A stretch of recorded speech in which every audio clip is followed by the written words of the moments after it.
Tripura info news update. সামনেই ADC নির্বাচন। এই নির্বাচনকে সামনে রেখে রাজ্য বিজেপি আগে থেকেই মাঠে নেমে পড়েছে। এডিসিতে কিভাবে সরকার গঠন করা যায় সেই লক্ষ্যেই প্রতিদিন প্রচার চালিয়ে যাচ্ছে দলটি। শনিবার আগরতলার প্রদেশ বিজেপি কার্যালয়ে জনজাতি মোর্চার নেতৃত্ব এবং বিধায়ক মন্ত্রীদের নিয়ে একটি গুরুত্বপূর্ণ বৈঠক অনুষ্ঠিত হয়। এই দিনের বৈঠকে উপস্থিত ছিলেন রাজ্য বিজেপির প্রদেশ সভাপতি রাজীব ভট্টাচার্য, জনজাতি মোর্চার সভাপতি পরিমল দেববর্মা, রাজ্যের মুখ্যমন্ত্রী অধ্যাপক ড মানিক সাহা, জনজাতি কল্যাণ মন্ত্রী বিকাশ দেববর্মা, রাজ্য বিজেপির প্রদেশ সাধারণ সম্পাদক বিপিন দেববর্মা সহ অন্যান্যরা।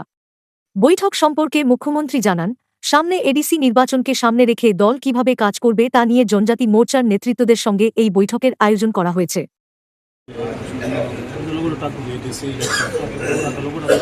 ইলেকশনের সামনে রেখে আমরা অলরেডি কাজ শুরু করেছি, কিন্তু আজকে এখানে সমস্ত যারা আমাদের জনজাতি মোর্চার যারা সদস্যরা আছেন বা অন্যান্য যারা নেতৃবৃন্দরা আছেন তাদেরকে আমরা দেখেছি এখানে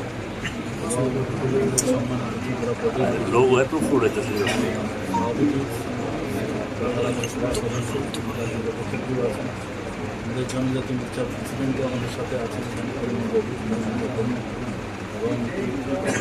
ত্রিপুরা সরকারের মাননীয় মন্ত্রী বিকাশ দেববর্মা আমাদের সাথে আছেন এবং অন্যান্য যারা এমএলএ এবং ঠিক আছে প্রাক্তন ছিলেন জেনারেল সেক্রেটারি সমস্ত এখানে আমাদের যারা যারা অ্যাভেলেবল আছে অফিস দেওয়ার সবাইকে আজকে এখানে ডাকা হচ্ছে। তো মেইন বিষয় হচ্ছে আমরা আগামী দিন আমাদের কী কী করা প্রয়োজন, কীভাবে আমরা ইলেকশন আমরা লড়ব সেই বিষয়ে একটা পুরো আলোচনা আজকে স্টেট অফিসে আজকে আলোচনা হবে, সবাই এসেছে এই বিষয়ে একটু আলোচনা করব।